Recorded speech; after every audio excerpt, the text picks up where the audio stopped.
Greetings, greetings, greetings, good people, and welcome to another edition of Cat's Corner, the podcast. I am super, super excited about our host today. She got a lot going on. She's basically running the THEARC Theater program along with the ICANN Technical Theater Internship. So we're going to be talking to her about all of that and just sort of how she's making it do in this COVID time. Please welcome to the show, Miss Kimberly Douglas. Hello. Hey, girl. How are you? I'm good. How are you doing? I'm good. You know, I'm so excited to see you. How are you? I'm good. You're looking out. First of all, this backdrop, it looks like sun rays. I don't know what's going on behind you, but it looks amazing. Look, Why, thank you. You know, look, the gifts of this virtual world, I've had to learn how to be really magnificent and learn lighting angles and how to position the camera. So it's partial lighting. And look, I'm still very proud of myself. I painted my stripes on the wall when I moved in. That's dope. I did that. And when I tell you, my neighbor next door laughed at me. He's like, "You're going to paint stripes on your wall?" And I was like, yes. And I did not know, of course, how long it was going to take, but the end product. No, it looks really dope. Like it's the perspective, at least from where you're sitting. It's super dope. I was like, oh, that's super cute. So you did that. I did that.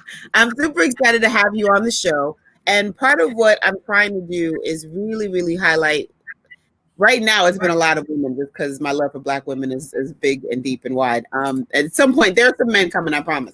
But I've been wanting to highlight as many people that we don't get to hear from, particularly women who are doing all of this heavy lifting on the back end of the culture and the arts scene. And you were one of the people that I was like, I have to have on the show because, you know, you've been doing this work. So thank you so much for taking your time out today to join me to have a little talk. Yeah, I'm excited. Thank you. Because, you know, it's funny, as an administrator, a Black administrator in the arts, we don't always get a platform like this. And I love the way you've been loving on so many Black women and the sisterhood, as well as the Black men. We love everybody. But the reality is, we don't always get that level of a platform to do it. So thank you for doing this. You're absolutely welcome. So I usually start off our conversation with the question, how are you doing today? So I will say this today, I'm definitely more at peace and into a rhythm. I'll say from a personal perspective, it was just a major shift in mindset, you know, of course, prioritizing your healthcare, making sure that, you know, your family and the friends that you can touch, you know, you're able to reach them and connect with, and then really just to focus on the business of transitioning your work that you've dedicated so much time to and developing. And that in itself was a whirlwind because, you know, if I look back to March and think about today, I'm in polar opposite in terms of an experience. So today it's more of a calming and just strategizing in terms of how I'm moving forward, where I have more time. But in March, it was like I was hitting the ground running. Like this has to shift. I have to figure out what to do. And that was my focus. And that was it. So you are the director of the theater at the THEARC, and the THEARC is let's take a step back because I'm excited, but I remember that everybody doesn't know what I'm talking about. Can you tell us a little bit about what the THEARC is so that we are all on the same page? Yeah, absolutely. So the THEARC is an acronym. It stands for Town Hall Education, Arts and Recreation Campus, opened in 2005. So we're happy that this is our 15-year anniversary, a big year for us. Yeah. And so, you know, just the premise and vision behind this space is that it's supposed to be a hub for the arts, for education, economic opportunities, health and well-being. And it's just grown tremendously over the years. I mean, I'm very excited to say I've been a part of that growth. You know, it's something that I do not undervalue at all, but it's a space that has 14 nonprofit partners, all under one roof, 203,000 square feet. That situates 3 buildings, and the THEARC Theater is the hub. And we added a black box in 2018. And our partners produce shows. We have a technical theater program, which trains youth in the community, workforce development in the production arts, which is that's a feat within itself because again, as I entered this field, I had no idea that there was a lack of diversity in terms of Black technicians, you know, so having a theater space committed to training Black youth tremendous. But yeah, I mean, this space is just really inspiring, and it's been an area where we've tried to make sure we're doing a lot of deep listening to the community needs to figure out what's happening. So I hope that kind of gave a good overview of what we are. But the THEARC Theater, for me, of course, I'm a kid that grew up in DC, loves the arts. And so, you know, a theater in the middle of a community, to me, that's revolution. And it really has been one of the greatest joys of my life, being able to say I can lead in an arts, you know, as an arts director in this area. I mean, so if you've never been to the THEARC, it's a beautiful building.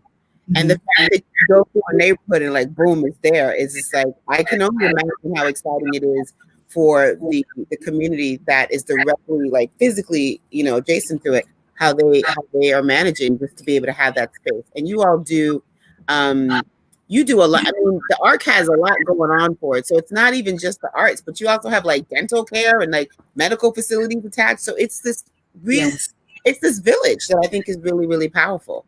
It's a tremendous village. Like, you know, Covenant House, Washington is on the campus. And like you said, medical facilities with accessing Children's Health Project. And they have the mobile vans that move. And I think people forget, like, the whole premise behind the ARC is about the idea of permanency. There were so many people like doing satellite services in the community when we first started, and the ARC gave a permanent home to arts organizations, to educators, to medical professionals to offer their services to the Congress Heights community. So yeah, that's been, you know, Anacostia, I call the last bastion of Blackness in DC. That's what I call it in my head. You know, it's largely been underserved. So one of the reasons I was excited to see that the ARC was making its way over there was that I felt like this is a way to really get at the community that needs the support. So with that in mind, you know, this massive campus with all of these different entities and organizations. I mean, I know there's a Boys and Girls Club over there. I know that there's a ballet company there. Like, there's a lot happening. How do you all make, I mean, and you know, we know each other through Black Love Experience. So when we had to reschedule, because y'all were like, nah, it's this COVID, it's like, nah, we're not doing it. Like, we were like, literally like, come on, we can do it. We can do it. Hopefully. And so then you sent us the word like, yeah, no, it was like, you know, I get it. But how did you all think through something as unexpected as this shutdown? Yeah, so I think for our team as a whole, immediately identifying where there would be a lack. And of course, realizing we're in the middle of a food desert.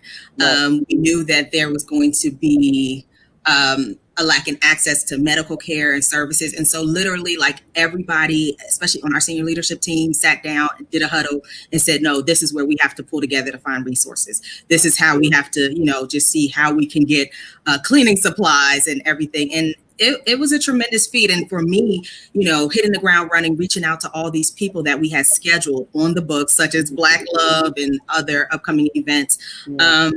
It was a tremendous feat because everybody felt that sense of loss immediately and trying to help manage that part of it, and still, for me, be optimistic in a sense where, like, let's see what can happen, you know, and still try to lay some kind of a framework for folks, you know, going forward. Like, okay, can we pivot your production to a virtual space? Can we pivot it to outdoor? I think immediately for our team, it was, we need to figure out how to get resources directly here and provide direct service, which mainly was food giveaways, partnering with like groups like Martha's Table, as well as World Central Kitchen. So that really shifted our focus at that time. So I know a couple of Black arts administrators, and one of the things that you all have in common is how like immensely altruistic you can be, to the point of like, hey girl, you taking care of yourself? What are we doing over here?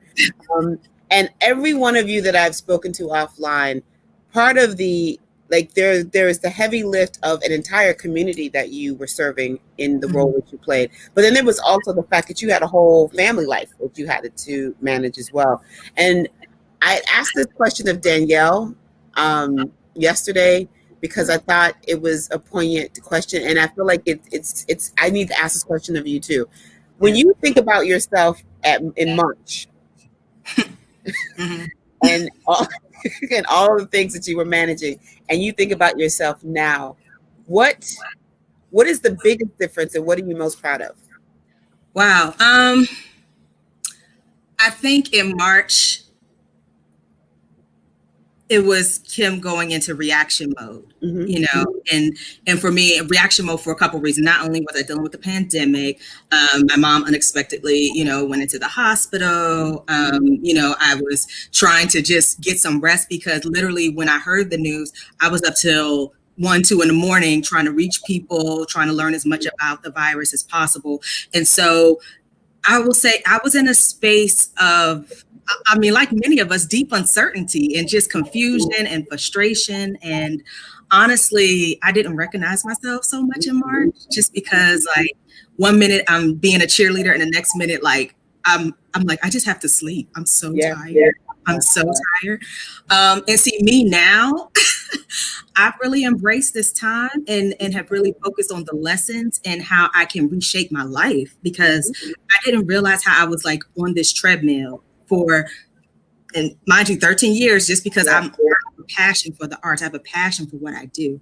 And literally like now, just like, I'm thankful I have a routine now where I wake up every morning and I journal, and I wake up every morning and I say, thank you, which not to say that I wasn't doing that before, but the intentionality of Kim today is very different than Kim in March, because Kim in March was like, okay, I got to go. I'm about to go in. I got to hit 9 o'clock. 9 o'clock, I have meetings. I was just on this go. And this, not to say that being home, I haven't been go, because I do work sometimes longer hours. You got to clarify. We know you working. Don't even worry about that. Look, thank you. But the reality for me is like the peace that I have right now and being able to set my own schedule, to be able to prioritize. Me writing my thoughts out, me working out more, me eating healthier, like that is something I didn't think I could accomplish had it not been for the pandemic, which is like a crazy thing for me.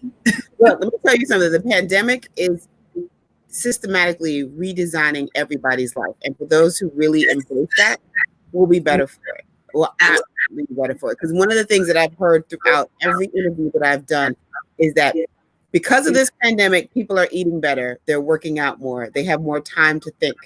Like, That's right. It really makes me wonder, what the hell were we thinking? Why were we living this life the way we were living it? Like, we were tripping. But also so much resistance to shape your life how you want to shape it, and why people were not open to, kind of more flexible schedules. I think that's a question I think about a lot. Like, why couldn't we figure out how to shift when somebody says, hey, I do need a break, So. Or even having because the pandemic in a lot of ways is giving people permission in a way that, because it's a pandemic, what are you going to be? Like, oh no, you don't get a break. But before, when you needed a break, you felt like, oh, I got to lie. I got to pretend to be sick. It was interesting to see. It's interesting to see how people are making better. And I remember, I think we talked early days of sort of the shutdown, and you are completely different. Like, it's a home 180. Like, Kim is out here styling and like relaxed, and it's like, I'm doing my thing, and it's Sunday, but still there's like we just did the ICANN virtual the virtual awards the challenge challenge. And so even the energy of that, you were so much more like, okay, yeah, that's what we're doing. So it is shifting, and I'm so happy for you, because I think that was what I think our ancestors want. I'm not gonna lie, I think they were like, I don't like the way none of y'all are living, so we're gonna shut the whole thing down. Man, look, that's a whole word right there, because I agree. I mean, I've been feeling it since last year that things needed to slow down, but the reality is like, wow, globally, the universe had, like the whole nation had to shut down. It's crazy. And I know it's hard. My heart definitely goes out to so many parents and friends that are, trying to find ways. But even now, seeing so many people like coming out of this with a sense of resilience, thriving. And even I talked to Miriam on, she was just telling me how, even her and the baby, they're so in tune with each other right now, and her like being able to, see him grow and thrive. It's a beautiful thing, just seeing how families are even connecting right now. I agree. Say again? No, I just said I think it's beautiful. Like, I'm happy for that. And I think by the time we were able to sort of walk about freely, and who knows, because this country's a dumpster fire, it's such an embarrassment to the rest of the world. But when we're finally able to do that, I think what's going to happen is we will have become so used to morning journals and workouts and smoothies and all of these things that the idea that somebody is going to be allowed to come in and disturb my peace is just like, no, it's not going to happen. So That's right. We'll be able to hold on to it, which is the part that I'm excited about. Yeah, I mean, I'm gonna be honest, I've become fiercer in setting boundaries in my life because I'm like, if I don't do it, no one else is going to do it. Right. And the reality is, even in the arts world, like you have to shut down because, you know, that's a time where a lot of artists, you know, they are up till 2, 3 in the morning. They're like, hey, we're going to work. And for me, you know, sometimes I'm still checking emails, which I'm like, okay, I got to stop. Yeah. I got to stop. Like, this is getting ridiculous. And even realizing like this has given me permission to say, yes, I'm logging off. I'm done with that.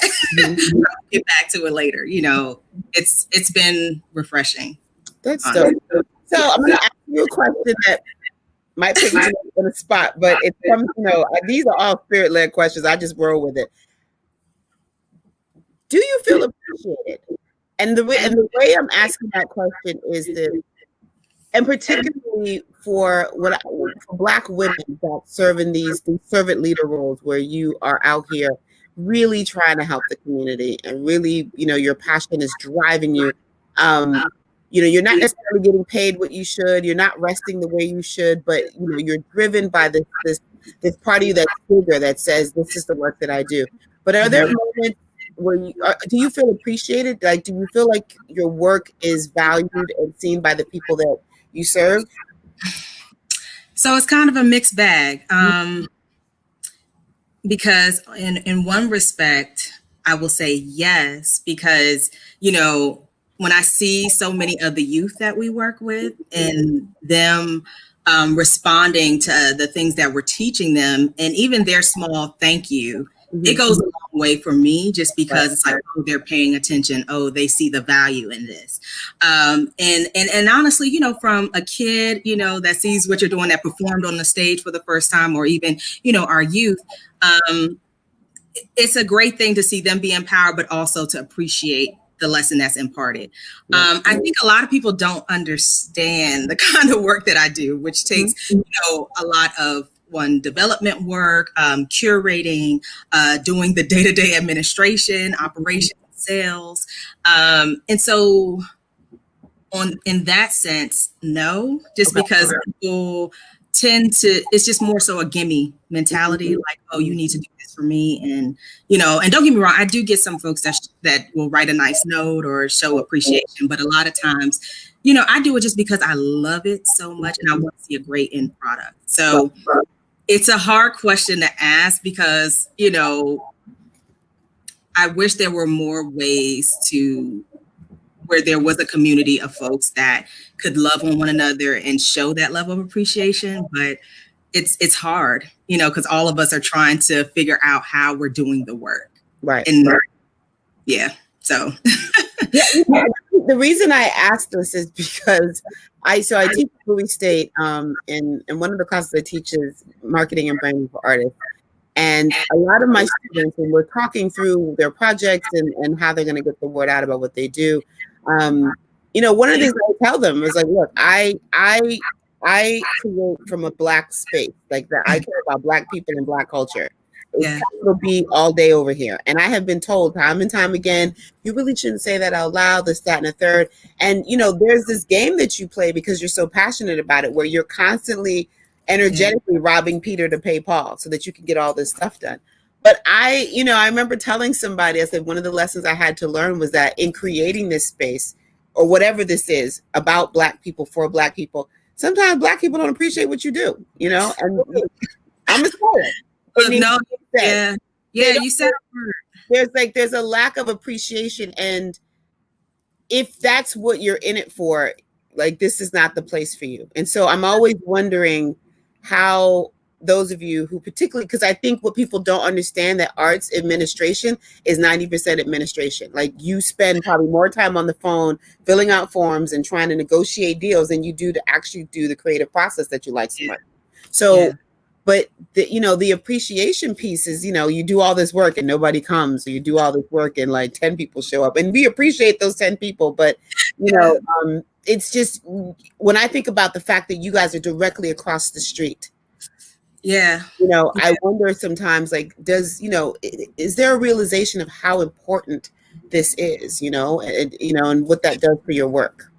I'm glad you asked that because I'm going to be really transparent. Community perspective, not always and it's taken us to do a lot of pivoting over the years to, we have to have larger festival style events to get people through the door. We have to make sure we have a lot of food giveaways and different, community artists. Like, I actually am so happy to see so many of these internet comedians coming out right now, because those people, in terms of their art, that speak to the community. And I can say, yes, please come to the THEARC Theater to see this comedian. But I say I have a dance troupe from Memphis coming. They're like, the folks that know and grew up in, arts culture, they're like, yes, I want to see that. Right. But someone that doesn't, grow up in that culture of the arts, they're like, oh, that's not for me. Right. Which has always been a hard battle, because it's like, for me, I'm like, well, just come and check it out. Right. See it. And for me, that's why even with the pandemic hitting, I miss the schools. I miss the schools being present, because I actually got feedback from a partner one time. People were like, well, why would you invite kids from the community through their schools to come see a show? And I'm like, because their parents aren't bringing them. That's why. So the only time they're seeing a real theater production is when the schools bring them. Right. And so even that experience, for me, is a big deal. Mm-hmm.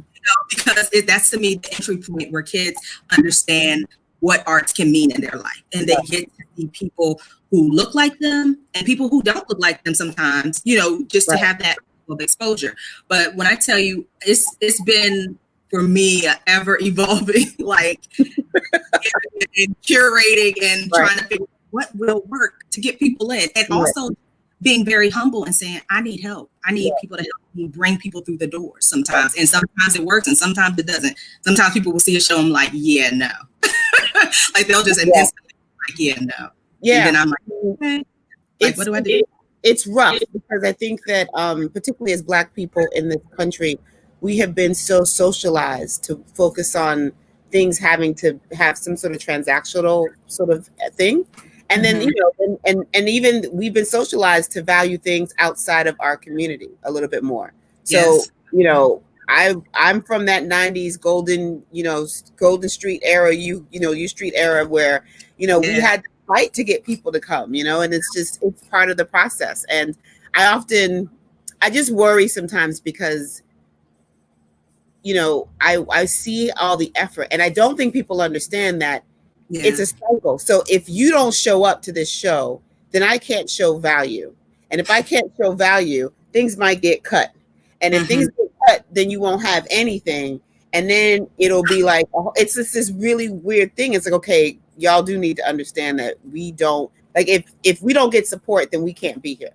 No, and you're so right about that, because that's why I feel like the last 5 years I've been in this treadmill, 2015 was a peak year for me, just because we had more programming on our stage than we had ever had before. Actually made money in ticket sales, which is something that for us was unheard of. And then literally we had to make a shift because we were opening a new building. And so, we cut back on programming. And now I've been in this space of trying to rebuild audiences and also build to the level of programming that I offered in 2015. And for me, that's why this year meant so much, because, we launched a season for a community space. That's unheard of. Community spaces don't launch a season, but for me, it was important to say, no, this is the shows that we have available for everybody to come out and see, support this. And some people did come out and support, but it's kind of a slow, slow process. Yeah. People getting familiar again. So now I'm shifting again to figure out how can I make this virtual space work for us and still build the audience. So when we can, I don't know, a year from now, 2 years from now, really host people, we have people ready to walk through those doors, so. This is where I think the pandemic is going to help a lot of us out. Because I do think, from the sheer fact of not being able to go to shows, the sheer fact of not being able to physically just be in the same space with folks, I think that is going to encourage people just to come out initially. And I think the programming that you all do is fantastic. So I think once the pandemic allows us to be out, I think we're going to find people are just pressed, and you can use that to hook them. Yeah, no, I feel that too in my spirit. Yeah, I feel that too in my spirit, that people are going to be looking for new experiences and to see it live. I mean, I know everybody's been like bashing or celebrating Hamilton, but for me, like seeing that on Disney Plus, like I was like, thank you, theater, for being on a bigger platform, because now at least people can say, after this, I want to make sure I take my kid to a show to see something live, you know, or there's family discussions, or even now, like seeing how the arts are being used to educate so many people about what's happening in the world. Like, I can't wait to see more of that happen. And you're right, this virtual space is allowing us, and I, again, commend you for being a facilitator of these great conversations, because honestly, it's provided a space for all of us to focus on what do people want to hear and see? How can we help support that? And how do we build programming that reflects that? Well, you know, the beauty of the pandemic is you can't go nowhere. So we basically got people being held hostage. They don't have a choice. Right, exactly. Like, you gonna watch this. You don't watch this. You got nothing else to do. You don't watch all the shows on Netflix. So you might as well watch this. Oh, man. That's real. No, because, you know, honestly, I've been giving so many people love, like, because that's what I said, like, I've been getting educated from all these virtual talks, because I'm like, oh, that's really, okay, I get that. Like, I see how you all are pivoting, because even in terms of mental wellness and, you know, health, like, it's tremendous to me. Like, this is the biggest, I've never been online this much for my learning purposes. Like, it's been a journey. Well, and that's it. This is what it is. It's a journey, right? It's a marathon, not a sprint. It's checks, not checkers, and all the other, you know, all the other, you know, things that we like to say. What I'm interested in, though, in moving forward is how do you balance out, like, I don't know, I haven't come up with a snappy way to call it, but I'm fatigued by all of this virtual space. Mm-hmm. And so even when I get invited to just, like, if I'm not actually being asked to, like, be part of it, like, it's very hard for me these days, partly also because I'm teaching, so I'm on the computer a lot more than I'd like to be. But it's really hard to stay. Sometimes, you know, are you sensing that people are fatigued? And what are some of the ways that you're thinking about managing sort of the marketing and the promotions of some of the things you're doing so that you can take that into consideration? Yeah, that's a great question. So I definitely feel the fatigue side of it, and that's why, for me, how are you mixing up some of the work, like, because it can't all be 100% online. So for me, even podcasting is so important, because now it's like, okay, if somebody is listening in their car, you want to make sure you have a program that can fit that person in their schedule too, right? Especially if they're like, I'm tired of sitting at a computer, I don't want to, you know, pull up an app on my TV, I'm just going to turn it on online. So I think for me, variety is really important. And I think when we get the opportunity to host some outdoor events, I definitely want to see how that can be explored. But yeah, there is fatigue happening right now. And I'm be honest, I'm still trying to navigate what a true marketing strategy looks like. Like, do the TV stations and broadcast to try to get things, broadcast there? Do we just say, okay, we're going to spread out the time frame when we're presenting programming more, so that we're not doing things back to back to back? Yeah, I think it's like everybody has to figure out what's going to fit for them. And I know for us, we definitely want to make sure, like, we're not like wearing people out in this process as we try to get content out to so many people. So how are you all thinking about the space? And we know right now that we're in phases of opening because of COVID. And I know that, like, I'm in PG County, and I know they scaled back some of the openings because some of us was acting up. So how are you all approaching the physical building itself, and, you know, how you decide what happens inside and outside and things of that nature? Yeah, so right now, I mean, we are taking an ultra conservative approach, like literally, unless you are essential staff providing, you know, direct constituents, they have to go through a process before they enter the campus. And really, we're just trying to limit, you know, access at this point, just because tracing is so hard. And we have 14 nonprofit partners. And I think that's another piece of it for me that doesn't translate to a lot of the artists that I'm working with. Like, yes, we have 2 theater stages, but right now, because we have so many partners on campus, I cannot, unfortunately, add to those numbers in any way, and so until I get the green light, which probably won't come until 2021, we'll really have to focus on, like what virtual things we are able to do outside of regular like business hours, if we get the opportunity to extend, the building hours where there are not a lot of people on campus. But right now, the building is on, kind of limited access. Yeah. Okay. Yeah, I know. And for me, it's a hard bag because I recognize that so many artists need space to do their work. Like people don't have space. And that's an area where I always want to be an advocate for, but it's so hard for me to navigate at this time because it's like I have to be mindful of the safety component, Right. And of course, if one person shows up and they're on a campus and gets sick, that's going to shut down any inkling of work that our other partners are doing. So yeah, so the partners the partners within the other 14 partners, they're doing some sort of element of whatever their essential workers are doing. So that's part of, is that what you mean? Yeah, so based on like CDC guidelines, they have to have a limited number of people on campus, and I think it's between 6 to 20 or under that.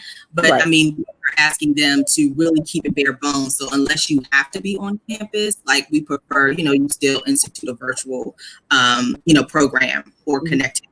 I think the only partner that has been active throughout this pandemic, of course, is the health care center, Children's, and they have been very mindful of, scheduling appointments, making sure there are not too many people overlapping and things like that. And it's been a heavy lift. The team, honestly, I've been so impressed with how diligent they have been in monitoring, but it's still every day. It's really hard. Hard. What are the things that you are doing to mitigate some of the harshness?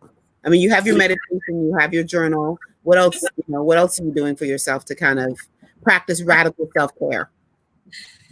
Honestly, I've been focused on people and the energy that I have around me, and so being mindful of, like folks that I feel our energy is aligned, and being mindful of that because that plays a part in it. Me and my mom, we've been there for each other. Look, brought up in these, look, I don't know to say she's a girl mom or whatever, but she always got my back. She's like, so did you watch this show or did you paint your nails? She always is like, making sure I'm doing something for myself. Or did you rest? It is funny. She got me wearing all these like little funky masks. So it's almost like we have a little mask battle right now. So I think that's been a joy for me, like reconnecting with her because, again, I've been working so much, I feel like I haven't always given her the time that I should, so I'm like, okay, I get to talk to my mom a little bit more. I'm thankful for that. And even just talking to my family, like that's been really fun, just here. Look, we have a new addition to the family. Look, I'm like, what is he? My second cousin, third cousin. Look, he just had a baby. So I'm excited, a baby in the family. So yeah, just finding joy in the little things, honestly. Yes, I've been doing the cooking and, cleaning. And honestly, I got impressed with myself from making all these smoothies. I was like, oh, should I try to? The team has gotten really good. I was like, oh, I need to make a smoothie cookbook so people can get ready. And I'm, and of course, I'm looking into all these other things. Like I'm seeing, so I have not been drinking like wine and stuff like that. And that used to be like my go-to coping thing. But honestly, I'm like, ooh, can I make these CBD mocktails? Like, ooh, can I try this? Can I look? So I've been just being open to new opportunities and honestly, just and just listening to my body, honestly, like if I need to rest, taking the time to rest. If I want to watch something crazy on TV, then I'm doing that. But mostly it's just, and talking to people who I want to like really draw good energy from that are helping me to grow where there's a good exchange. So, I've been very appreciative of that during this time. Yeah, I do think this issue around energy is really important because, what we are finding is not everybody is, the responses to the virus, across my friendship stream, varies. Some people are like, yeah, we just gonna deal. Some people are like, don't talk to me. I'm coming like the full PP. I'm not coming to visit nobody. I'm staying in the house, and so finding folks who, finding people who align is really, really important. Hope is an important element in this. And, that's the hopefulness is really important for me. Absolutely. No. And even for me, I think self-development is so important, and then just, because here's the thing, I'm like, I know I'm not always vibrating high. You know what I mean? So when I get low vibrational, I'm like, okay, what's bringing this on? Like, right. And trying to figure out, okay, how do I move past this? How am I growing during this time? You know, so that I don't end up in that space, or like, you know, I guess some people saying a sunken space where it kind of, you know, just spirals. Yeah. And so for me, like, that's been the most important thing, like not taking on things that are not, you know, my issue. Cause I'm a very empathetic person. You know, everybody's like, oh, are you an empath? I think so. Cause I do tend to like take on others' energy. And that sometimes I had to learn really what that meant in terms of my wellness and my mental state, because I would be depressed and it's not even my problem. And I'm like, why am I over here crying and not able to move and upset and angry at everybody, but realizing like, you need to let that go.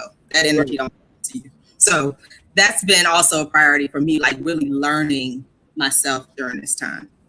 So you also run the ICANN, which is a technical theater internship where you work with youth.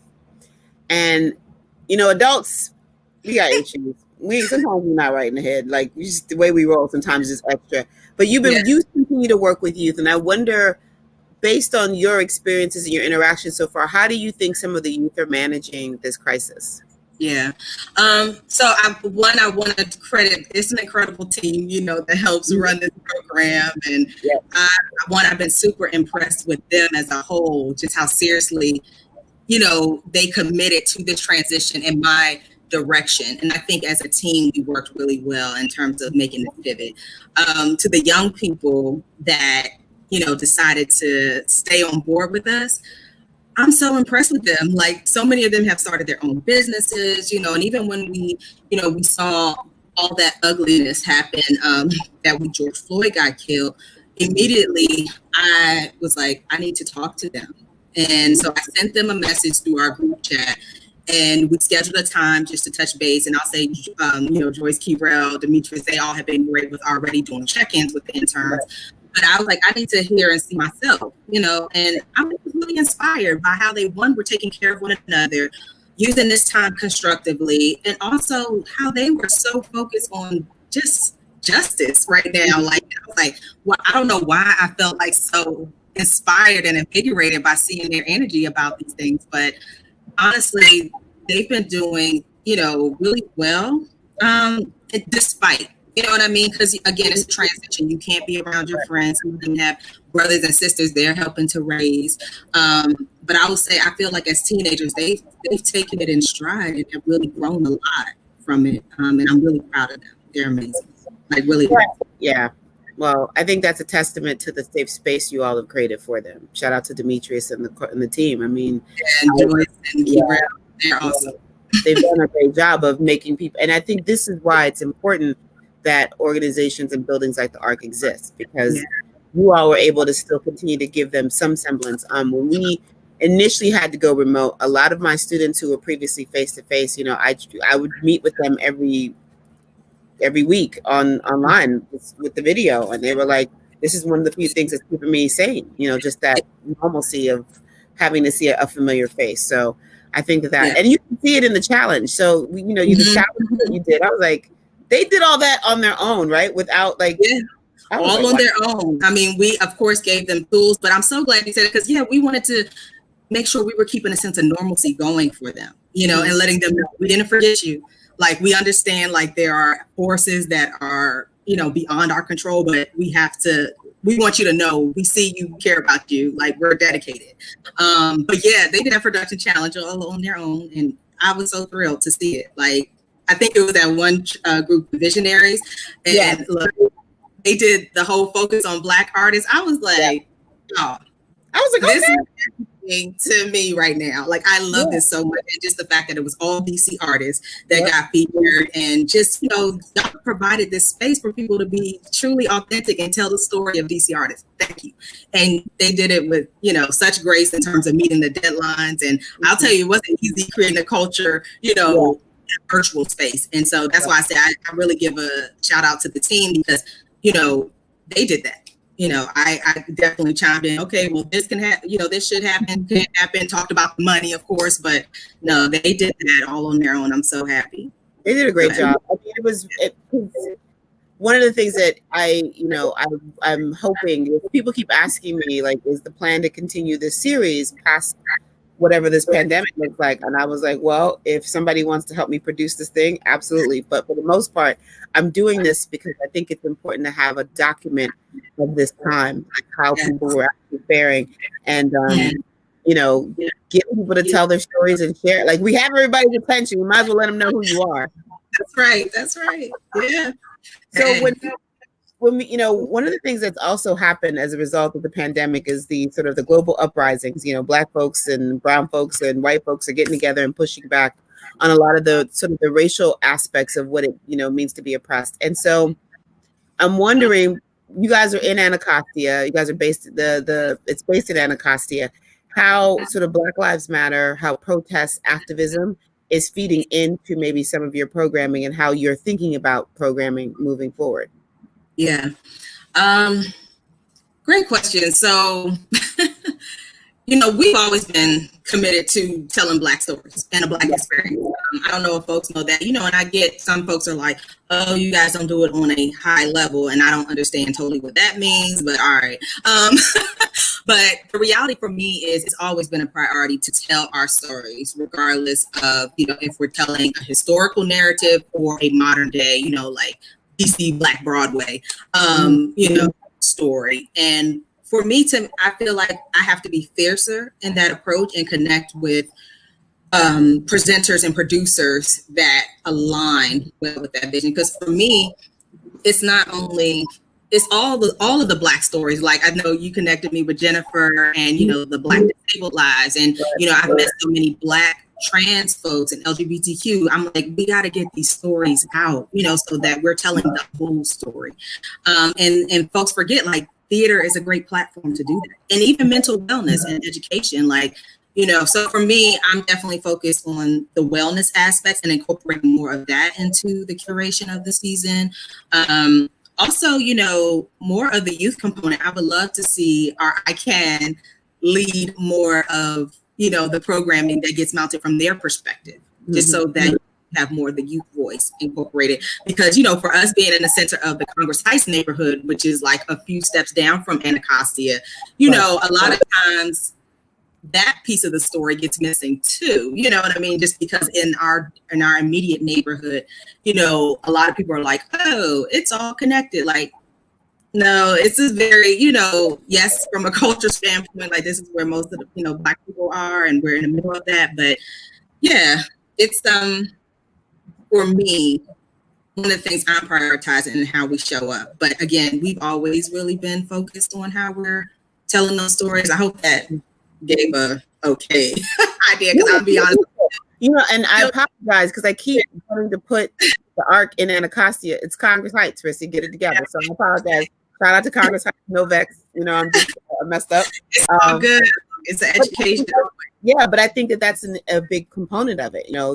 Even the fact that we want to lump all the Black people in one space and be like, oh, it's Anacostia. I'm like, no, I legitimately always thought it was considered Anacostia. Yeah. No, it's okay. I get it. You know what I mean? But for me, I want to make sure those folks know, like, yeah, no, we're in Congress Heights. It's important. And their history is important too, because even when I think about like the legacy of Parklands and just all the advocacy and work that was done in that space, over the years, it's honestly, I just love Congress Heights so much in the community there. There are so many people that are fiercely advocating for people to live or get the just right. due that they deserve, So it makes me wonder. So I've been asking this question of myself, and because there's a tendency, particularly in these organizations, to focus on the youth and to be concerned about the youth. And I sometimes wonder if there might be a space for the middle agers who had never considered the creative aspect because they were told, go get a job, make sure you can have money. Because now I think now in the way that we live, we are definitely more arts aware. Yeah. I won't say arts focused, but we're more arts aware. And I think parents are a little bit more open to their kid creating a YouTube channel or whatever, because they see how it can generate income. And I wonder sometimes if there are like a bunch of middle age, I don't even like the term middle age, the 40 plusers who, you know, spend all their lives doing the right thing, who would love the opportunity to engage in something theatrical, or, you know, see if there is an artistic element to their personality that they could explore. Has there ever been, you know, are there organizations or are there programs that maybe touch on that? Yeah, that's a good question. So, I mean, I will say this. I mean, it's not in the 40-ish range just yet, but I mean, I love what John Johnson is doing with verbal gymnastics, you know, his playback theater, you know, and even, you know, I don't know if you're familiar with Miss Tony Ford. She has Double Nickels with her 55 and up. Yeah, it's a local theater troupe, and they tell stories, you know, focused toward the senior demographic. Look, that's my auntie. Look, you know, it's so funny. Everybody's like, you're the older Black lady whisperer. I'm like, because I love them. Look, I love us. So older Black ladies are important to the world. Don't get it twisted. They know where all the bodies are there. And look, and sometimes they don't understand what, you know, some of these women have dealt with in their lives just to be respected and heard. And so sometimes they take their fierceness as being, you know, oh, she's rough. No. She's just commanding that you respect her. And so, and that you listen to her. That's why you get this response.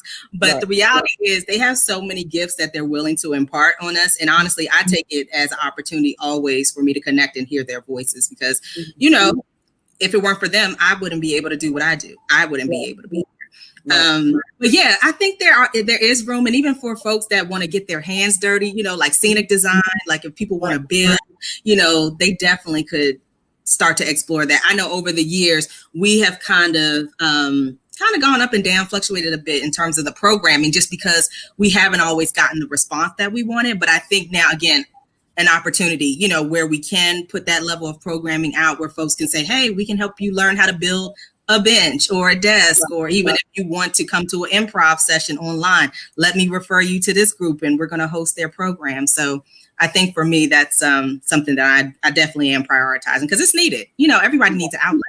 Yeah. And I also think that people are home. You keep saying that. You said people are home. People are home. Okay, so Tony Blackman, who I absolutely love, she's doing a workshop for women, 32 to 52. Like, I mean, and actually, now that I'm thinking about it, since we all in here together, I think you and Tony need to talk. You guys need to know each other, because I don't think I've heard of Tony, and I'm hoping we can connect. I would love to do that. I'm going to introduce you two offline, because you two should definitely. I mean, what she's doing, particularly around hip hop meditation, and fantastic. Like, I think in terms of programming, this might be. I love it. Hey, Tony. Hey, girl. Thank you for coming through. Yeah, this is definitely something that that needs to happen. But you know, I wonder about that, because I'm spending a lot of time talking to a lot of people who are like, I don't know what to do with my life. I'm not sure what to do now. And you have creatives who, because of the pandemic, their entire existence, like I have a lot of friends who are DJs. You know, and that very real understanding that they may never be able to go back in the club scene because of what's going to change is really real. So it's like, okay, well, what you got these gifts, like there are other ways that you can sort of manifest your creativity. So I'm just wondering, maybe we can put together like a brainstorming workshop or something. Look, I love that, because even it's so funny you bring that up, because even for me, like I actually purchased podcasting equipment. I was like, okay, am I doing this? I'm like, I think I'm doing this. Got, you know, started doing my research, you know, started doing some journaling. And I think that's all of us. We're trying to figure out like what serves us now at this time, you know, like how do we really want to show up? And I know for me, I'm like, man, I've been behind the scenes through so much. I'm like, not only do I want to tell my story, but I want to make sure other people just, I mean, like what you're doing, can tell their stories, their journey as artists. And even, as you said, like our kids, you know, they can tell us how they're feeling as teenagers. Like one of them is so interesting, started a mental wellness app geared towards men, you know, talking about their feelings. And I was like, ooh, thank you for that, because that is so powerful. Like, can we normalize not only men, but everybody talking about their feelings and getting help, you know? And for me, finding outlets in the arts, finding outlets, you know, whether it be from a health well-being, like, do you like gardening? Like, are you going to figure out, you know, how you can, you know, start your own garden and do your own, you know, I don't know, your own mini market. You know, I think everybody just has to be what this world is presenting to them right now in terms of identifying their individual gifts. You know, I think that's so important. And understanding that those gifts translate into something that can be monetized. Because that's one of the things I try to teach my students. Like, look, your skill sets can be monetized if that's what you want. And so I'm wondering if maybe there is some sort of, okay, so you all get to see how my brain works in this moment because it's coming through and I got to talk about it. So I'm wondering, this is not the show. Let's go. I like it. I like it. So I'm wondering if there is a way for you to become like the translator. So you just said, you know, you love gardening, you like growing food. Have you thought about turning it into a mini market? Like, how could we create a translation or a translator system where your love for this can translate into this? Because sometimes people are stuck in the what they create. They don't understand how to take it, how it could actually work in this way as well. So maybe it's a translator thing. Maybe it's a translation services, art translations. I don't know. But this is what's coming up.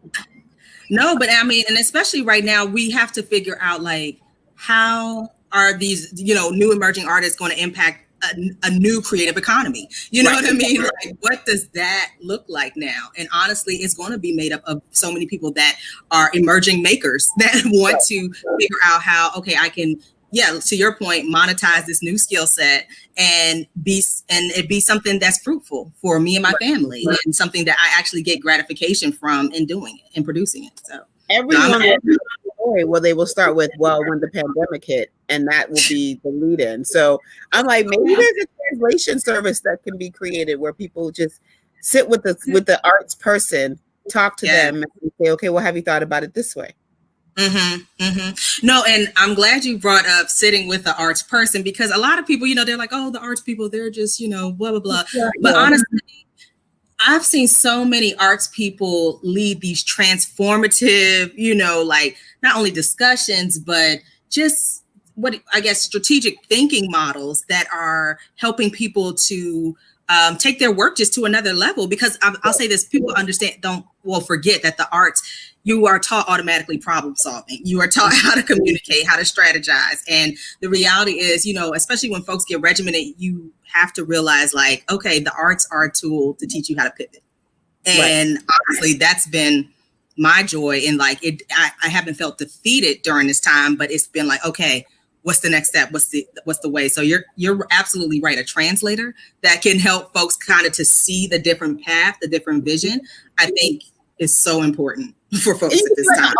You could be like an artistic guidance counselor. Ooh, I love it. Okay. So you all have seen how my brain works. This happens all the time. No, but literally, like, I have been like an arts consultant to like all these different groups. Like, so what you should do for your dance company is you need to train your parents about, you know, making sure they're recording their kids' video a certain way and doing this, and then figuring out how to, you know, work with the video company on editing. And so I'm here for it. Your question though, when you offer that advice, do you get paid for that advice? So that's become a duties as assigned. And I'll say this for the love of what I do, because honestly, my heart went out to all the artists, like when this hit. So literally, I wasn't told I have to do that kind of thing. But the reality is, like, I naturally was like, let me help people find a way. Because that's just what's in me. Let me tell you something, black woman to black woman, because this is how we get messed up. I love that we love all of these things. It's so dope that we love all of these things. But I see that our love is making us broke because we are doing all of these things and we're not thinking through. Like, that's great advice. That whatever that is, that's great advice. And I think that we should own our intellectual property. We should own our ideas in a way that says, if you want this information, this is what you need to do to get it. Because there are other people out here that would have turned that into a whole book. They would have had a guide book. They'd have had videos. You would have paid $150 for that whole kit and would have thought that you did something. Meanwhile, you know, Keisha over here is giving it away for free. So let's not. You know, we all need to rein this. The reason I'm saying that is because I see us do it all the time. Yeah. No, and I appreciate you saying that, because honestly, I've been in a position where I've had to tell no to people because, you know, then people start to come to expect it, like, oh no, you should do this for me, which is like, no, that's not what this is. Like, and that's why I say I've had to become fiercer with my boundaries, because it's like, yes, you know me in one area and where I'm good at something, but that does not translate into me giving you free services. Like, I need you to show value for what I'm doing and be prepared to monetize that, you know, and showing me that you value me. So I agree. And I appreciate you restating that, because again, it's a lesson that I have to continuously tell myself. So Tony said it's hard. It is hard, but here's the thing. We have to normalize not letting people pick our brains. That needs to become the thing. I have learned to ask. Like, people will ask me all the time, oh, I'd love for you to moderate this. I know I'm going to do it, because if it's something I care about, I'm going to do it. But I always say, is there an honorarium associated with it? You know, because there may be, or maybe you didn't think about it that way. But and even when I ask, like, if there's something that I need help with, even if it's like a sister friend, like, okay, how much would you charge me to do this? So that you have the option to say, sis, I'm not going to charge you. But that, because people have done that for me. Shout out to Goldie Patrick. And like, you know, I remember sat with Goldie Patrick. We had a 2-hour conversation. I gave her all this advice, and she, without me, I didn't ask her anything. You know, I wasn't even about it. She sent me money. She's like, because that was a consultation. And I was like, So I think we have to, like, this is an opportunity. We're pivoting. Let's pivot in a way that, because you have a wealth of information. So if you're going to be a translator or a guidance counselor, I think I love this guidance counselor. Look, I'm like, look, I'm back in. That's right. But the thing is, though, I'm not suggesting that it always be money. Yeah. You can barter. Like, all I'm saying is exchange. You know, in my spiritual practice, you can't take from one place and not replace it. So if somebody's sitting with you and taking that energy from you, then there has to be a way that, you know, like, even if I'm like, hey, girl, I'm going to make you some tea blends and some body butter. I mean, that's useful to you. Yeah. No, and you're absolutely right. And honestly, it's like, it's funny. Like, what Goldie did for you, I live by that principle. Like, if you do me a service, I'm going to figure out a way either to pay you or to give you that back some kind of way. I think it's like, to your point, we have to get focused on training people to treat us or to do those things. Because I think sometimes naturally, because I'm inclined to do something, oh, they'll do it too. No, like, that's not the mindset. And especially, I've learned in the DMV, that's not the mindset. It's like, not the mindset. And so, you know, you should feel thankful. You feel bad about actually being mad about not being like, and you feel bad because you're like, oh, like, no, you shouldn't feel bad about it. Like, this is what it is. That's right. You should not feel bad about it. Look, I'm learning. Don't feel bad about it. I've had to step away from things because I'm like, I'm not about to go down this road. I cannot. Like, I can't do it. If I can't afford to give up the time, or if the exchange, so like, if I'm a part of something and I really love the subject matter or whatever, that's different. But I think it's important that particularly Black women, because I see Black women all the time just cashing out their brilliance and not getting anything in return. I think we need to be like, hey, so what's the honorarium? No, that's real. And again, I'm willing to hold myself to that, because again, and also teach my youth that too, because as they come up and some of them see me as the example, I want to make sure I'm letting them know, okay, so if you're doing it, put your contract in place or whatever, or if you're having a discussion, put it out there, ask that question, ask for your honor. Because even if, like, I have found that people will be like, oh, unfortunately we don't. Okay, cool. I just had to ask. I'm still going to do it. But I had to. You know? But at least you have that option now to decline it or say yes, or accept the gig now. Yeah, I agree. In the future, the next time, they come to me, they'll be like, hey, we got a little something for you. You know what I'm saying? Because I think what we, particularly as women, we're made to feel bad for asking for things. And it's like, That's right. Like, I'm just going to ask. I'm going to put it out there. That's right. All right. Kimberly, I'm going to hold you to that. All right, look, hey, I'm here for it, because even now, look, I'm like, all right, my podcast, look, I'm ready because okay. I got tons of tips. So if you want to like sit down and talk about it, I would. I love that. Look, and I'll make sure, look, I bless you, because I appreciate your time. I appreciate your time. Take it the blessings. All right, thank you. Look, giving it back. That's right. Oh God, that was fantastic. Woo! Oh my God, we are almost out of time. Look at that. I know. So I usually close out the conversation. Oh my God, this was so much fun. Thank you so much for sitting with me today. Thank you. I was looking forward to it like all week. Into like a whole thing, and I love it. When I wasn't ready for the blessings. Look, let's have a kind you like. Yeah, look, I don't want you to get no copyright issue. Like, hold on. Look, okay, go ahead. Sorry. So, I usually close with a question of all my guests because why not? When we are able to move freely about the world, the country, whatever. Again, what's the first thing you're going to do? Oh man. So I miss traveling. I definitely want to be on a beach doing nothing. So I just like to lay out in the sun. Some people are like, oh, you don't like to do activities? No, I just want to be on the beach, chilling, doing my thing. So that's one, traveling.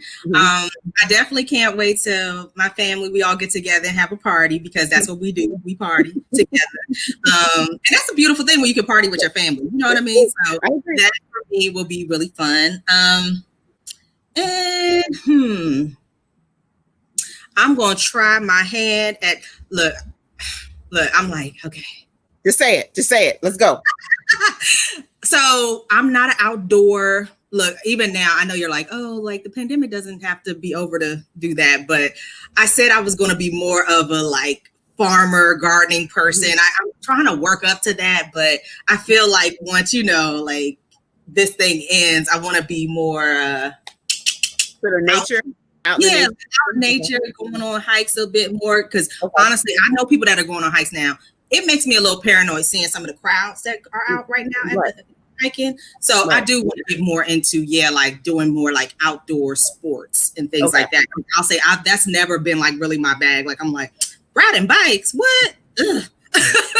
But I do want to be more of that person just because I'm trying to make sure I have a lot of different, like exercise routines that I'm getting into. And look, and bless my friends that are into it, like hardcore, that like to do hiking, because they brought me along sometimes. And look, I be struggling like, are we done yet? Can we go back to the car? Yes. Can we go back? And then my mind is like, what made that noise in the creek? And so I want to be more of that person. Okay, more in tune with nature. Yes, there you go. Yes, more in tune with nature. Okay. Yes. I have some suggestions that you can just do small to start. That'll get you ready. Okay. This has been way too much fun. I swear to goodness. I get to live such an amazing life. Kimberly Douglas, you are amazing. Thank you so much for spending time with me today. It means a great deal to me because I know how busy you are. This is a fantastic conversation. No, thank you, Kat, and thank you for all you do. Look, you're a legend. Event architect legend. Come on now, take all of that. I'm going to pour these blessings on me. Yes, I appreciate you. Thank you for having me on. This was a lot. And anytime you want to come back and talk, I know I say I'm going to end this when the pandemic's over, but I'm probably lying. So I was going to say, please don't. Don't. Okay, we'll work it out. Yes, absolutely. This thing so we can get this thing out into the world. Well, so let's figure that out. Okay. Right. All right. You got people in place. This is true. We got people. All right, everyone. Thank you so much for tuning in today. It means a great deal to me. We'll be back next week. We got a couple of surprises next week. I think y'all are gonna like who we got coming to the little virtual studio. It's gonna be a lot of fun. I appreciate all of the comments. I appreciate all the likes. Please share this with the masses, so that we can amplify great content and get these sisters' voices heard. Go to lilsoso.com if you want to find out all the good. We got some new updates on the website that you might want to check out. And that is it for today. Thanks for tuning in. We are out because it's culture and gonna make it self. Take care, everyone.